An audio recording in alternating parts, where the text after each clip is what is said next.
On today's episode of Locked On Avalanche, the Avs get Hellebuycked, and they cannot break through. As try as they might, they get blanked 1-0. A good outing, but can they ever close this gap that Winnipeg has created on them and the rest of the Central? A lot to talk about in this game. New episode of Locked On Avalanche coming at you.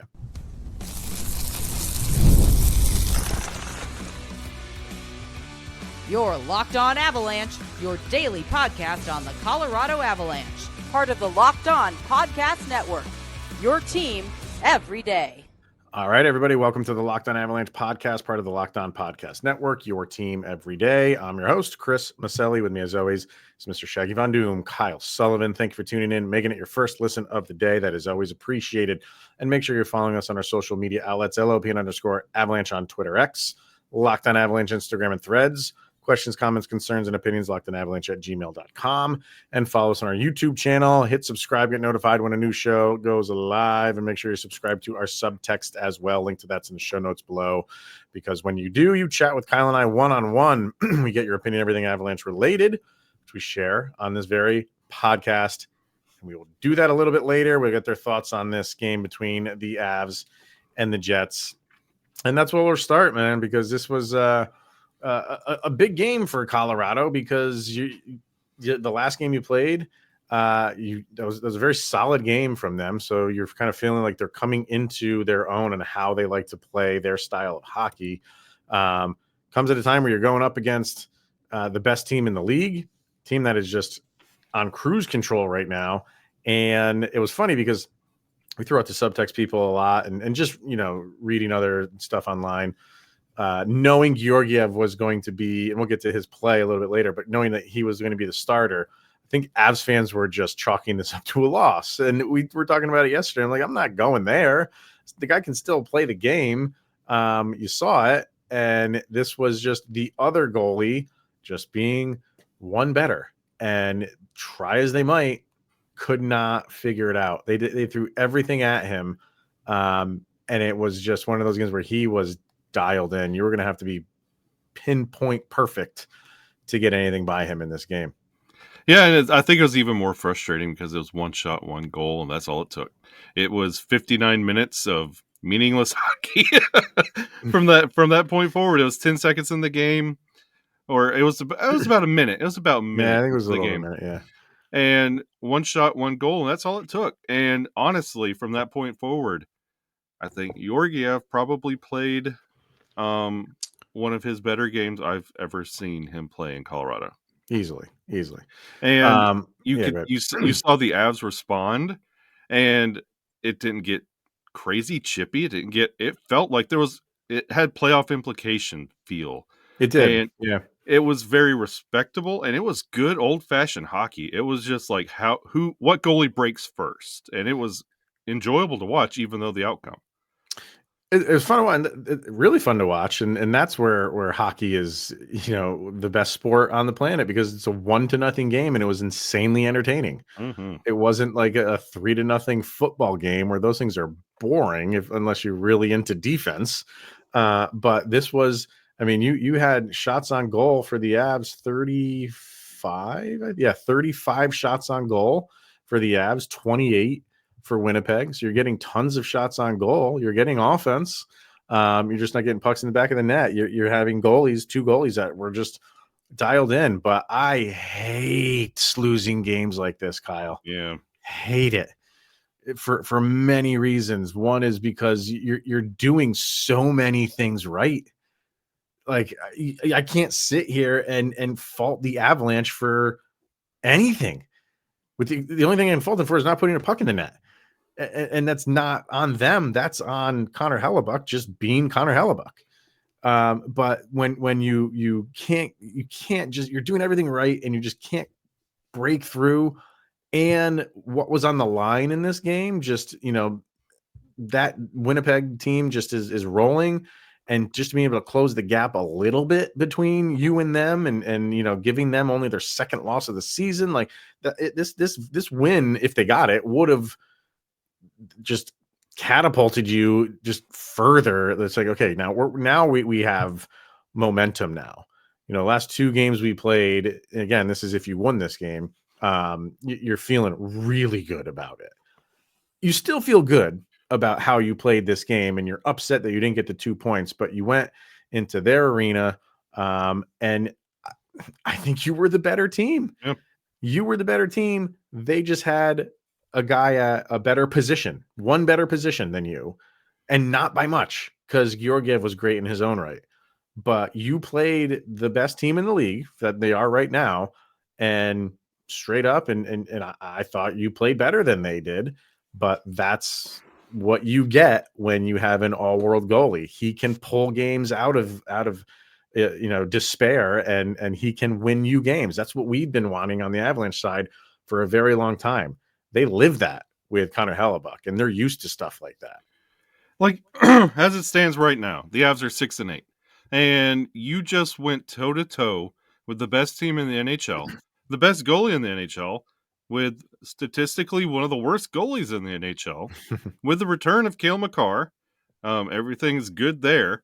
It's great to see him back out there. And you honestly outperformed, and statistically you beat them in the categories you needed to, except the final score. This is one of those that you could feel good about where the Avalanche are starting to go. Couple this with the Seattle win, and you feel good about going and playing Carolina. You have a little bit, because when we asked the citizens of Subtextia, everybody predicted Winnipeg to win just because of Georgie being in net. Yeah. And just because you knew this team would steamroll, and it wasn't. This was punch for punch all game long, all the way down to the final 3 seconds. So this is what you wanted to see. Got a little upset with, and I'm not putting this on the refs at all. Trust me, I'm not. But, when you get your first power play and there's just over a minute left in the game, and the ones that were missed were pretty egregious ones, if you ask me. I'm not that one where it's like these little nitpicky ones here and there. I'm more of the, if it's obvious, it's a penalty. And the only 2 that I really would have liked to have was the one that was against Mikko. It was a slash against him, and then the high stick to Lehkonen. And the one you get is it's a holding penalty right at the end. I mean, hey, you got the goalie pulled, so you had a 6-on-4. You still want to come through in that, but and if the refs, I mean, they pretty much let him play. I think what they call 2 on the Avs before, so they really were swallowing the whistles. But in a way, like, I like that. But when they do that, the ones that are obvious, they let those go too. So it's just like when they get in that mode of like, we're just gonna let these guys play, I think the players start realizing that after a while, and they feel like they can get away with some stuff. I'm not saying Winnipeg did those intentionally. I don't think the high stick was intentional, but it's a high stick. Call it. I don't want to come down too hard on the refs, but it would have been nice to have a man advantage, because for the Avalanche, that's how they were going to have to get into this game, was by a power play, because they needed it. They needed it to beat Hellebuyck. You're muted. And up to that point, with the refs calling the game as, if you want to call it tightly or loosely, however you justify it, I do want to throw this back to you as a question, because you briefly mentioned it.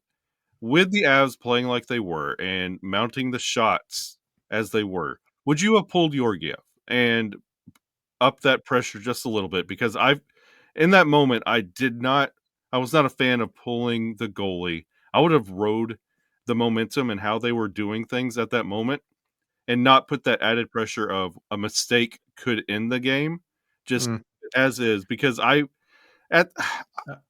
think you have to. I think you absolutely have to, because the 5-on-5, as much as you were controlling that pace of play, you weren't breaking through with it. So you need to bring in, essentially give yourself a power play, kind of force that issue and get that extra guy out there, and give yourself the best advantage possible. So you have to do it. When you're down, that's the rules of the game. But it's been such an Achilles heel for the Colorado Avalanche when they pull the goalie, it being extremely ineffective all the way up to this point. And it's been a struggle. Yeah. It's I don't know. I just like, you still do it though. You still do it because it does. It gives you the advantage. And when they did it, I think there was like just under 3 minutes left. I don't know if that's when Bednar was going to do it, but they were able to get a offensive zone face-off, or it might have been wasn't it an icing? I don't know if it was an icing, or I think Hellebuyck might have stopped the puck. Whatever it was, you had the offensive zone face-off, so you're going to do it. You're going to bring your top line out there. Yeah, you're not gonna run a 5-on. You got to get an advantage, and that gives you an advantage. The Avs haven't been great with it, but hey, maybe that's another part. They didn't surrender an empty netter. Yeah, true. That's true. That's good. That's good. Good on them. Let's get our first break in and talk about Georgiev and what this means for him and the Avs going forward. Because, yeah, a lot of people were expecting. I think we had one subtexter say there's going to be a 7-1 game. That's where the mindset is for Avs fans when he's in net. Did this change the mindset of Avs Nation with this one performance? Let's talk about that after this. All right, first we're going to hear from Hims, and your sex life is important, but your schedule is busy. You don't have time to go to the doctor to get treated for ED, and through Hims, you can get personalized ED treatment without stepping foot outside of your door. Hims is changing men's healthcare by providing you with access to affordable sexual health treatments from the comfort of your couch. Hims provides access to a range of doctor-trusted ED treatments like chewable hard mints and Viagra and Cialis, and their generics for up to 95% cheaper. The process is 100% online, so there's no need for uncomfortable doctor visits. Just answer a series of questions on their site, and a medical provider will determine the right treatment options. If prescribed, your medication ships to you directly in discreet packaging for free. No insurance is needed, and one low price covers everything from treatments to ongoing care. And with hundreds of thousands of trusted subscribers, Hims can help you find the ED options that works for you. Start your free online visit today at hims.com/lockedon. That's HIMS.com/lockedon for your personalized ED treatment options. Once again, it's hims.com/lockedon. The products mentioned are chewable compounded products, which are not approved by or verified for safety or effectiveness by the FDA. Prescriptions require an online consultation with a healthcare provider who will determine if appropriate. Restrictions apply, and see website for details and important safety information. Subscription is required. Prices vary based on product and subscription plan. Also brought to you by Game Time, the Game Time ticketing app. Game Time has the brand new feature called Game Time Picks that makes getting tickets to see your favorite teams play even easier. Because with Game Time Picks, it filters out the fluff to show you only incredible deals on great seats, so you don't have to waste time searching through thousands of tickets. Of course, you have that brand new feature, Game Time Picks, but you can also get curated deals that make it easier to find the best price on great seats. You have super deals throughout the app, live seat views right within the app, but you can check out your field of view before you buy, and that lowest price guarantee, and event cancellation protection, and even job loss protection. And right now, I like this. Game Time is having an exclusive zone deal for the NHL Winter Classic event at Wrigley Field. Go to Game Time, the Game Time app, to purchase tickets and get 10% off bleacher seating and 20 to 25% off on home plate area seats. You ever been to Wrigley, Kyle? I have not. Oh, man, I would love to go to Wrigley. And how about your first game at Wrigley, a hockey game? Why not? As the good Lord intended. Take the guesswork out of buying tickets with Game Time Picks. Download Game Time app, create an account, and use the code LOCKEDONNHL for $20 off of your first purchase. Terms apply, so create the account and use the code LOCKEDONNHL, LOCKEDONNHL, for $20 off.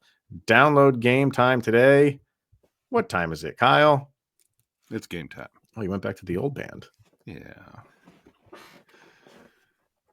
All right. Alexander Georgiev is easily his best game of the year. And this has been happening. Like this is the stuff that I've been saying. This is the stuff that Jared Bednar has been saying. He's started off the season as bad as you can start.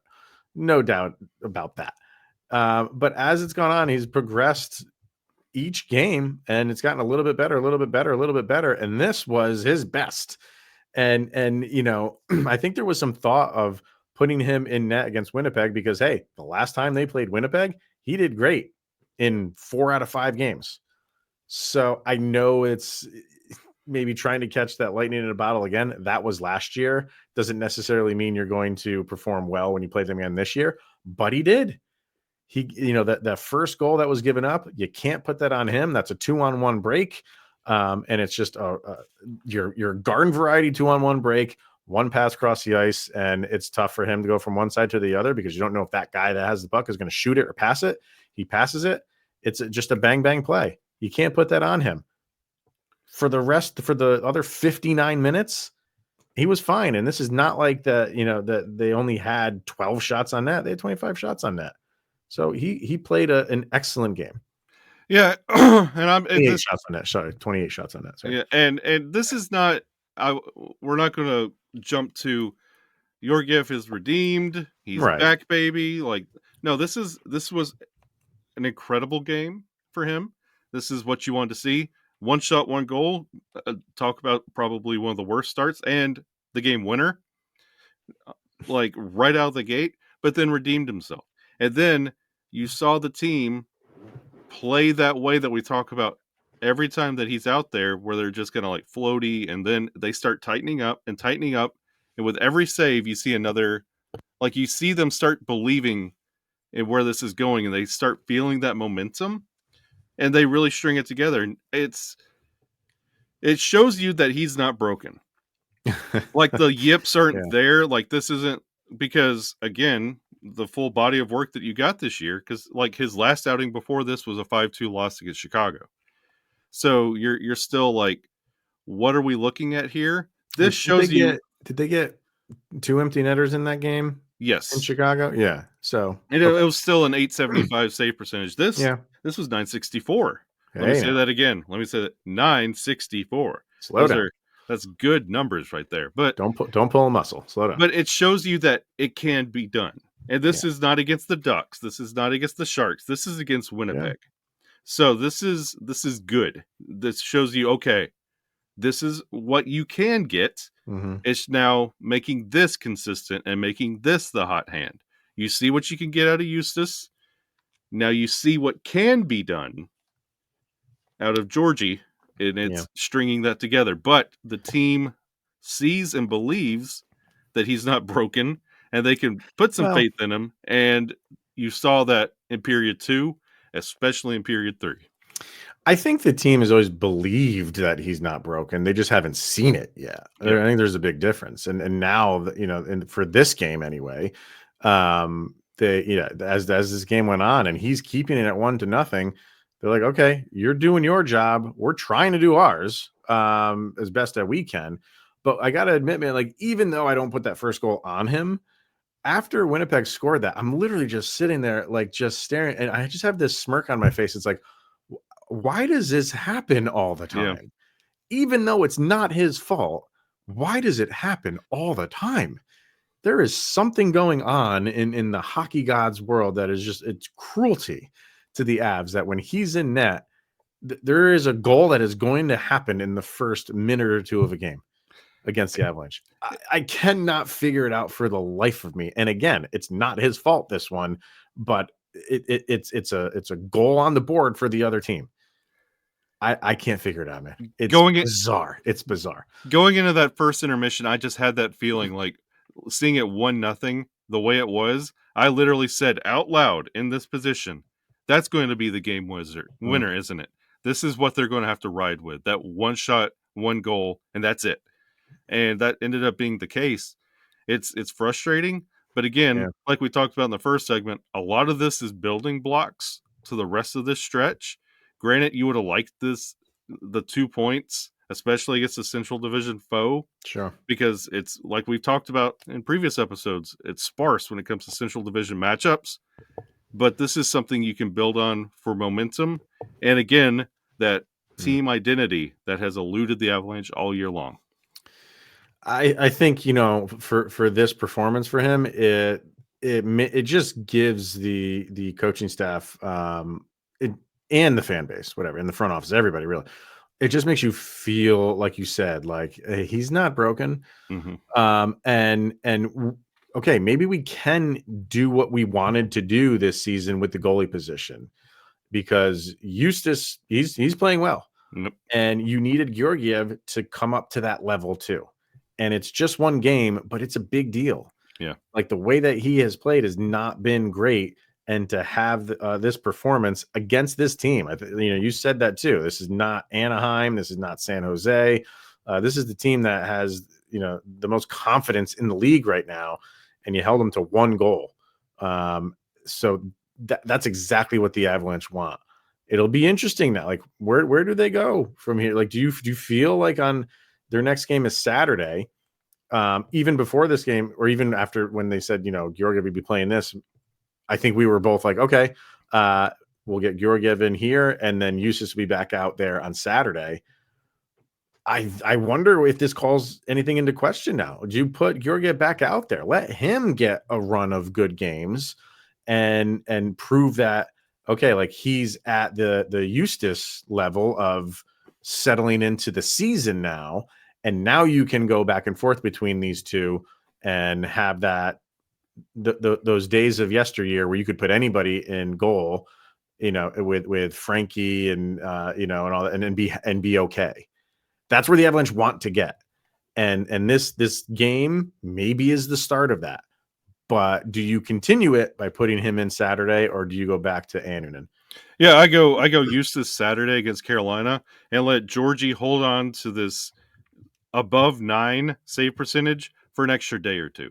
Let him good job, you did it, but don't go out there and then shatter it right out of the gate. Like, let him hold on to it a little bit. Let him sit on the bench. I totally get that, but that's not confidence in him though. Well, that is just saying like, hey, we want you to have this, enjoy this moment, even though it's a loss. Enjoy this over 900 save percent for an extra day. I don't think the Avalanche are going to play that game. I feel like I think they want to get him right back out there. You can make that argument too. They get him right back out there to continue it. You want to also keep Justus going too. You do. That's the tricky part. Yeah, put Justus back out there Saturday and let Georgie still be emotionally high off of this incredible performance, and then roll him back out there in the game after Carolina, which is Monday against the Preds. So I would give Georgie. Yeah, I would give Georgie the Preds game.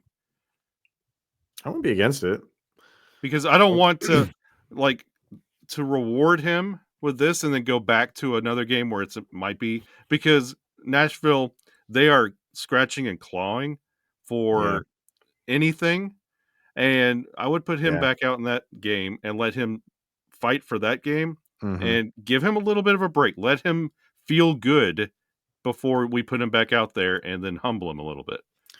Yeah, I honestly, after this, I don't know if there's a bad answer. I can make an argument for either one of these guys getting back out there. So let's get our last break in, and when we come back, I want to discuss, Winnipeg is 14 points up on you right now. No big deal. Is it? Is it? Let's talk about that. We'll do that next.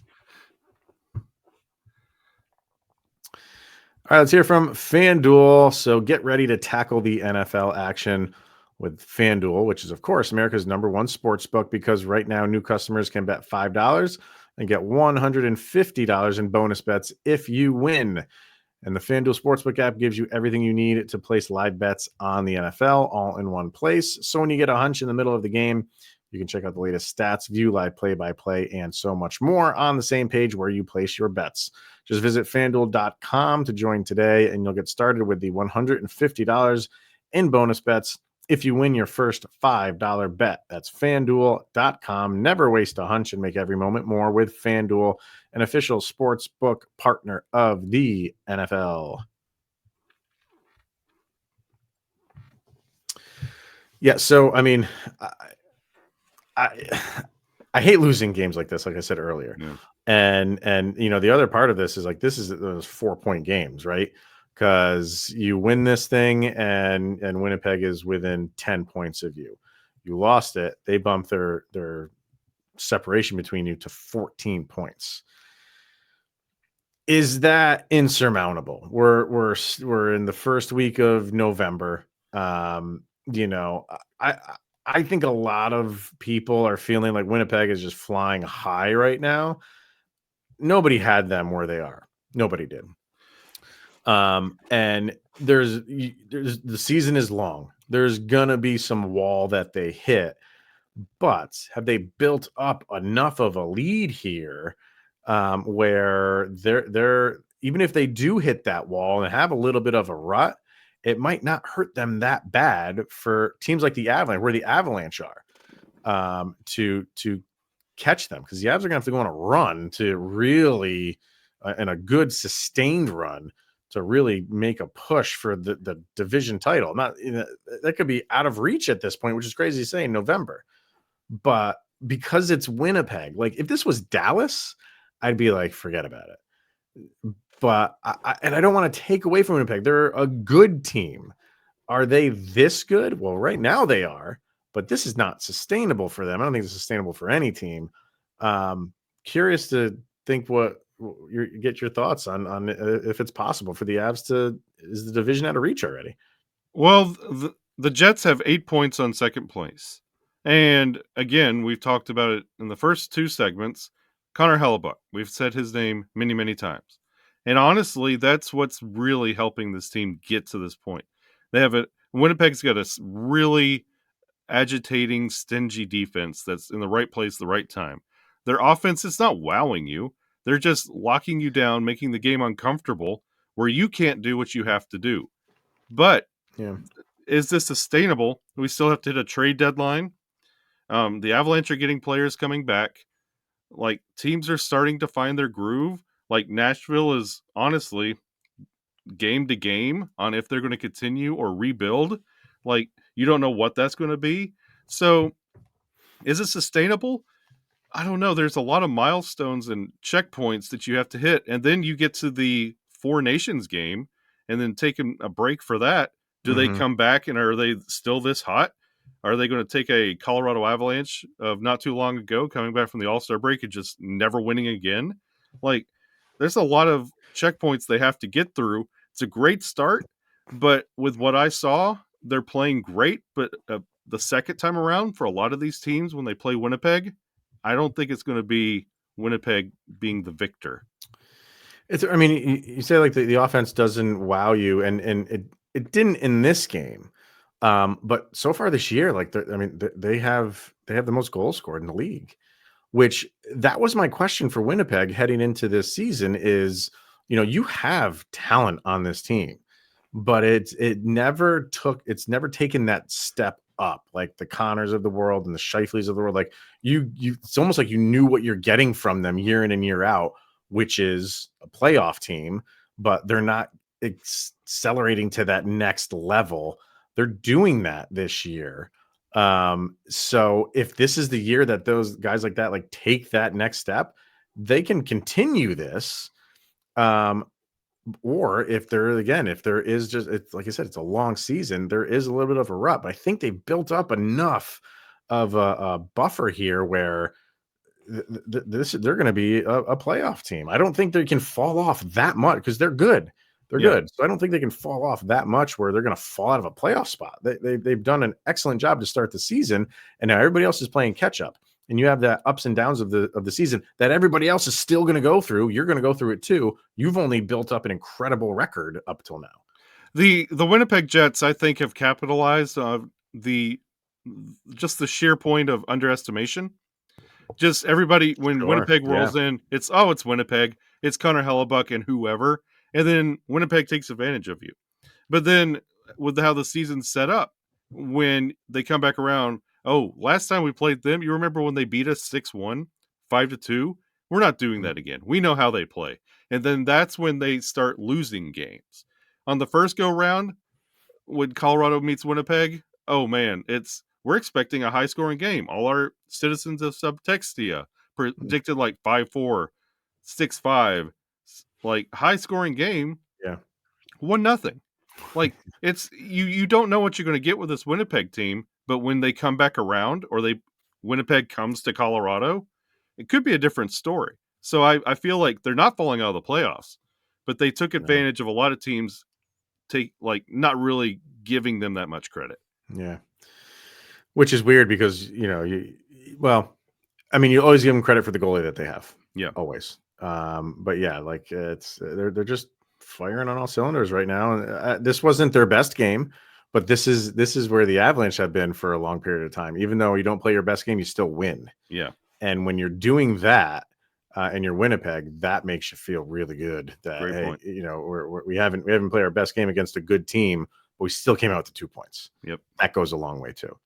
All right, let's get to some subtext comments, and then we got our sound check to do. This is from Lisa. Not the game I expected. A solid outing by Georgiev. Hellebuyck was just better. Yeah, but not by much. Not by much, by a goal, which is a big goal. But yeah, he was. Sure, I'll give you that he was better, but Georgiev was right there. I will say he was luckier. Hellebuyck? Yes. There were a lot of... Is it that? I mean, it's so tough to say. Like, is that luck, or is that dude is just... He's huge. He's huge. He's a walrus. And the Avs, they were taking some kind of gnarly shots just to try to make things happen. Mm-hmm. He was in a better situation. It helps to be in the lead. Yeah, definitely. Cody, I can put this loss up to Hellebuyck proving his Vezina goalie status and the Avs being a bit unlucky, but Georgie only let one in. That's what we wanted to see from him, so I'm kind of okay with this. Yep. Yeah, I hate being okay with a loss. I hate it, but I get it. Vargar, Georgiev shocked the world and played well. I'm definitely surprised. Avs couldn't score. Hellebuyck is the best in the biz right now. Winnipeg may be for real. I thought Dallas was the best in the West, but maybe the title really does belong to the Jets. We just kind of talked about that. Let's see where this goes, but who knows? To say title and Jets in the same sentence can only be done in the NHL, not the NFL. Oh, sick burn, Vargar. Yeah, Winnipeg would beat the New York Jets in football. In football with skates on an NFL field. Yeah. They probably would. So let's see. Craig said, got to give props to Georgie and how he played in the game. It felt like a playoff game. There you go. Yeah. Said the same thing. There was one. Let's see. Got goalied again with the slowness out of the gate. I don't think there's. I mean, with the goal, I get it. Yeah. But I thought they were fine. And taking a while to get shots going. That is true. I think it was maybe like half the first period before they got a goal. But it was the quickest I've seen them snap out of it. Yeah. No, they did. But other than the bad play that led to the goal, it was a solid effort. Missing Val in front of the net so bad. Absolutely with that. Oh my God, yeah, they could use them there. 0 power plays into the last minute didn't help either. This is one where it stinks they came away without a point, but I'm happy with how they played. Even Georgiev had a great game. On to the next one. Sound check. Stoned to say the least. Saint Etienne. I don't know if I'm familiar with that one. I'm going to have to look this one up. I know. I don't know. You stumped me. So let's get to our sound check, though. So Kyle and I always pick one song that summarizes the most recent game and put these songs up on a playlist over on Spotify, which you can follow along with. You just go search for LOA sound check. And this one is volume number 4. What do you got for this, sir? This is a cover of a legendary band. Okay. Legendary song. Okay. The original band, Led Zeppelin. Oh. All-timer. And you're picking a cover song of Led Zeppelin. Okay. There's only one. The Blowfish. Hey, what can you do? Oh my God. Why the Hootie version? It's such a good vibe. Darius Rucker is just, he's underrated for his vocals. I love his vocals. He is. Yeah. He is. And even when he's not doing Hootie stuff, very, very good. But just that cover, hey, what can you do? Like, honestly, you did everything right. Honestly, you got Hellebuyck. Like, look at their record. The Avalanche aren't the only ones scratching their heads trying to figure out what to do with this Winnipeg Jets team. Everybody's trying to figure it out right now. Hey, what can you do? Which is so funny because that's the road that I went down with mine. First of all, I think people are going to be very mad at you that you didn't do the original Led Zeppelin version. But the Hootie version is good. The only Led Zeppelin cover song which is like as good as Led Zeppelin is the Dancing Days from Stone Temple Pilots. Oh yeah. That one is fantastic. Yeah. I'm going kids version here, Kyle. I have 2 kids. You have 2 kids, but all our kids are into Disney. And you said, in the lyric of the Led Zeppelin song, what else can I do?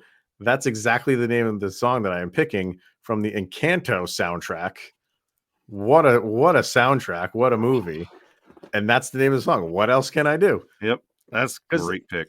We kind of both are on the same page here. Like, I don't know what else you can ask the Avalanche to do here. They played a great game. They fought back. Yeah, you gave up the very early goal, but you were in charge of most of this game. I will go to my trusty deserve to win-o-meter on this one. My favorite deserve to win-o-meter. 68% Avalanche deserve to win this game. You simulate that game 1,000 times, 68% of the time the Avalanche win it.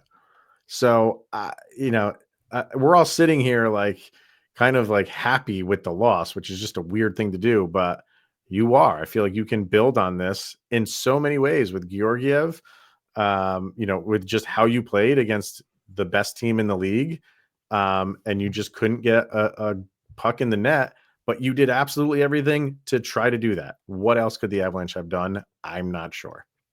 So that's where I'm going. Encanto. Let's go. Great. My daughter's going to pick you as her favorite host again for this year, too. Last year was the Bluey shirt. Now you picked Encanto when Dad picked Hootie and the Blowfish. Uncle Chris has got it.